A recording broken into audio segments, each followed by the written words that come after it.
Master minds commerce చదవాలనుకునే 10th inter విద్యార్థుల తొలి ఎంపిక.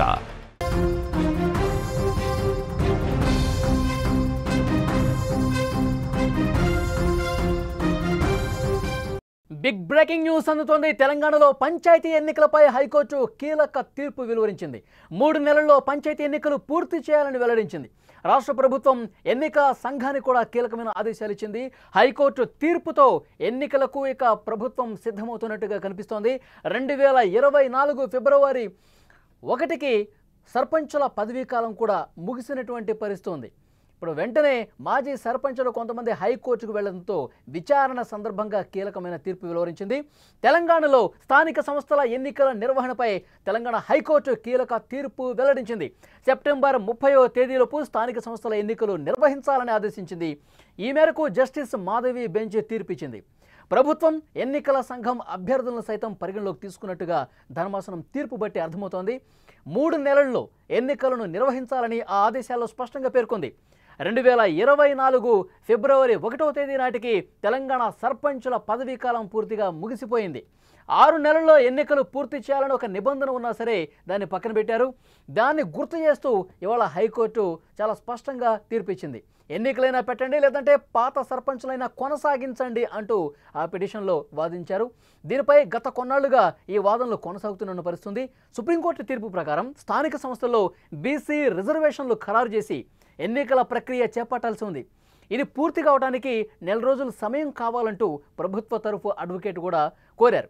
ఈ దశలో న్యాయమూర్తి జోక్యం చేసుకున్నారు. ఎన్నికల నిర్వహణపై గతంలో ఒకసారి మీరు హామీ ఇచ్చి ఎందుకు అమలు చేయలేదంటూ సూటిగా ప్రశ్నించింది హైకోర్టు. ఇక ఎన్నికల నిర్వహణకు 1 నెల రోజుల గడువు ఇవ్వాలని ప్రభుత్వం కోరగా ఎన్నికల సంఘం 60 రోజుల గడువు కోరింది. వాదనలు విన్న ధర్మాసనం జూన్ 23వ తేదీ తీర్పును రిజర్వ్ చేసింది. ఆ తీర్పు వెల్లడిస్తూ 3 నెలల్లో పంచాయతీ ఎన్నికలు నిర్వహించాలని ఆదేశాలు జారీ చేసింది. హైకోర్టు తీర్పుతో స్థానిక సంస్థల ఎన్నికలకు ప్రభుత్వం సిద్ధమవుతోంది. బీసీలకు 42% రిజర్వేషన్ల అమలు మీద కూడా కసరత్తు చేస్తుంది. ఇవాళ ప్రభుత్వం ఈ పిటిషన్ సందర్భంగా వాదనల సందర్భంగా చాలా స్పష్టంగా చెప్పింది. సుప్రీంకోర్టు తీర్పు ప్రకారం బీసీలకు రిజర్వేషన్లు ఖరారు చేస్తూ ఎన్నికలు నిర్వహించాలి, కాబట్టి 1 నెల రోజులు మాకు సమయం కావాలని చెప్పి కోరింది ప్రభుత్వం కూడా.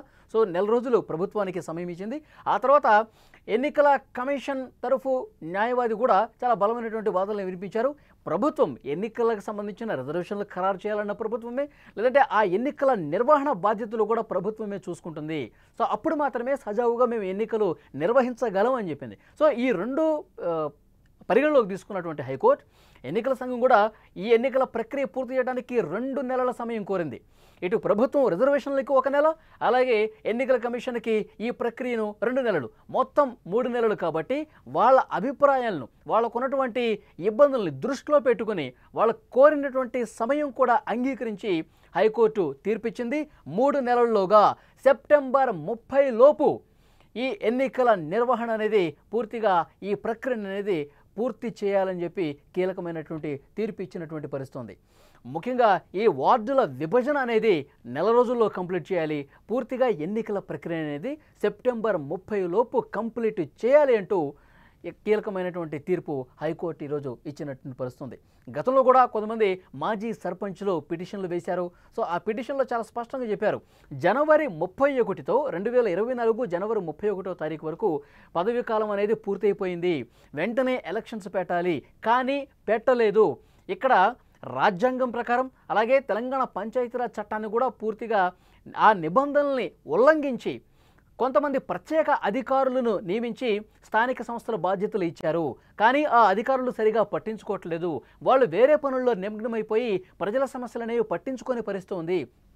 మరోవైపు రాష్ట్ర ఆర్థిక సంఘం నుంచి కొన్ని నిధులు సర్పంచులకు ఇస్తామని చెప్పి హామీ ఇస్తే వాళ్ళ సొంత నిధులు మాజీ సర్పంచులు ఖర్చు పెట్టి అభివృద్ధి కార్యక్రమాలు చేసిన పరిస్థితుంది. ఆ నిధులు కూడా ఆగిపోయాయి. మరోవైపు కేంద్రం నుంచి రావాల్సినటువంటి నిధులు ఏవైతే ఉన్నాయో రాజ్యాంగబద్ధంగా అవి కూడా ఆగిపోయినటువంటి పరిస్థితి ఉంది. సో పూర్తిగా పాలన అనేది స్థానిక సంస్థల్లో పడకేసింది, ప్రజలు ఇబ్బందుల్లో ఉన్నారు. వీటిని దృష్టిలో పెట్టుకుని వెంటనే స్థానిక సంస్థలకు ఎన్నికలు చేపట్టాలంటూ మాజీ సర్పంచులు కోర్టుకు వెళ్తే దాని మీద క్లియర్ కట్గా వాదనలు పూర్తి చేసినటువంటి కోర్టు స్పష్టమైనటువంటి ఆదేశాలు జారీ చేసింది, స్పష్టమైనటువంటి తీర్పు ఇచ్చింది. 1 నెల రోజుల్లో ఈ వార్డుల విభజన అనేది పూర్తి చేయండి, సెప్టెంబర్ 30 లోపు స్థానిక సంస్థల ఎన్నికల ప్రక్రియను కూడా పూర్తిగా కంప్లీట్ చేయాలంటూ కీలకమైన తీర్పిచ్చింది. ఈ నేపథ్యంలోనే చాలా వేగంగా ఎన్నికల ప్రక్రియకు రంగం సిద్ధమవుతున్నట్టుగా తెలుస్తోంది. తెలంగాణ ప్రభుత్వం చాలా సీరియస్గా వేగంగా స్థానిక సంస్థల ఎన్నికలు నిర్వహించేందుకు కసరత్తు ప్రారంభిస్తున్నట్టుగా తెలుస్తోంది. సుప్రీంకోర్టు తీర్పు ప్రకారం బీసీలకు 42% రిజర్వేషన్లు ఇస్తూ ఈ ఎన్నికల ప్రక్రియను ప్రారంభిస్తోంది. ఒక నెల రోజుల్లో ఈ రిజర్వేషన్ల ప్రక్రియ కూడా మేము పూర్తి చేస్తాం. ఆ తర్వాత 2 నెలలు ఎన్నికల సంఘానికి కూడా టైం ఉంటుంది ఎన్నికల నిర్వహణకు. సో అవన్నీ కూడా విజయవంతంగా పూర్తి చేసి సెప్టెంబర్ 30 లోపే ఈ ఎన్నికల ప్రక్రియను పూర్తి చేస్తామని ప్రభుత్వం సైడ్ నుంచి హైకోర్టుకు కూడా ఒక ఆమోదం లభించినటువంటి పరిస్థితి. ప్రభుత్వము ఎన్నికల సంఘం కూడా దీనికి ఒప్పుకున్నారు. సెప్టెంబర్ 30 లోపు ఎట్టి పరిస్థితుల్లో ఈ తంతు అనేది ముగియబోతోంది. తెలంగాణలో స్థానిక సంస్థల ఎన్నికల నిర్వహణకు సంబంధించి ఒక ఎండ్ కార్డ్ పడిందని చెప్పాలి హైకోర్టు తీర్పుతో. సెప్టెంబర్ 30 లోపు స్థానిక సంస్థల ఎన్నికలు నిర్వహించేందుకు ఆదేశాలు ఇచ్చింది. ఈ మేరకు జస్టిస్ మాధవి బెంచ్ ఇవాళ ఒక కీలకమైన తీర్పు ఇచ్చారు. ప్రభుత్వము ఎన్నికల సంఘం అభ్యర్థులను సైతం పరిగణలోకి తీసుకుని ఈ తీర్పు ఇచ్చినట్టుగా చాలా స్పష్టంగా కనిపిస్తోంది. 3 నెలల్లో అంటే సెప్టెంబర్ 30లోగా ఎన్నికలను నిర్వహించాలని ఆదేశాల్లో స్పష్టంగా పేర్కొంది. 2024 జనవరి 31వ తేదీతో సర్పంచుల పదవీ కాలం అనేది ముగిసింది. 6 నెలల్లో కంప్లీట్ చేయాలి. కానీ ఆ నిబంధనని గుర్తు చేస్తూ పలువురు హైకోర్టులో పిటిషన్ వేసిన నేపథ్యంలో విచారణ సందర్భంగా చాలా కీలకమైనటువంటి ప్రశ్నలు హైకోర్టు ముందు లేవనెత్తింది. ఎందుకంటే ఒకవేళ ప్రభుత్వం నిర్లక్ష్యం చేస్తే, ప్రభుత్వం జాప్యం చేస్తే మీరు చొరవ తీసుకోవాలి కదా అని చెప్పి రాష్ట్ర ఎన్నికల సంఘాన్ని కూడా ప్రశ్నించింది హైకోర్టు. కానీ మేము చొరవ తీసుకోవాలంటే ప్రభుత్వం మాకు అనుకూలంగా ఉండాలి, ప్రభుత్వం తగిన ఏర్పాట్లు చేయాలి, రిజర్వేషన్ల ప్రక్రియ కూడా ప్రభుత్వమే చూసుకోవాలి.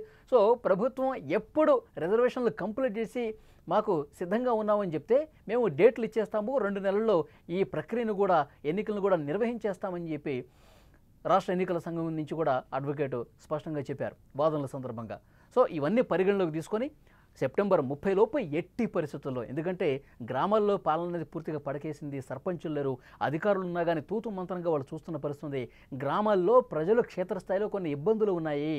సో ఆ ఇబ్బందుల్ని ప్రత్యేక అధికారులు ప్రభుత్వం బాధ్యత అప్పగించింది. కానీ ఎక్కడ కూడా సజావుగా జరిగిన పరిస్థితులు, అధికారులు అందుబాటులో ఉండరు, వాళ్ళకి 1,00,000 పనులుంటే వేరే కార్యక్రమాలు చూస్తూ ఉంటారు. సో ఇక్కడ సర్పంచులు లేకపోవటం వల్ల, స్థానిక ప్రజాప్రతినిధులు లేకపోవటం వల్ల పూర్తిగా ప్రజలు ఇబ్బందుల్లో, సమస్యల్లో కొట్టుమిట్టాడుతున్నారు. గ్రామాల్లో సమస్యలు పరిష్కారం వేగంగా జరగట్లా. ఒకవైపు నిధులు కూడా రాని పరిస్థితుంది. కానీ రాజ్యాంగబద్ధంగా జరగాల్సిన ఆ ఎన్నికల ప్రక్రియ జరిగితే ఆటోమేటిక్గా కేంద్రం నుంచి, రాష్ట్రం నుంచి నిధులు వస్తాయి. సో అక్కడ ప్రజాప్రతినిధులు వేగంగా పనులు చేపిస్తారు, ప్రజలు బాగోగులు చూస్తారు. కాబట్టి వెంటనే నిర్వహించండి ఎన్నికలు అంటూ చాలా స్పష్టంగా హైకోర్టు తీర్పిచ్చింది. సెప్టెంబర్ 30 లోపు ఎట్టి పరిస్థితుల్లో స్థానిక సంస్థల ఎన్నికలు జరగాల్సిందే అంటూ కీలక తీర్పిచ్చినటువంటి పరిస్థితి ఉంది.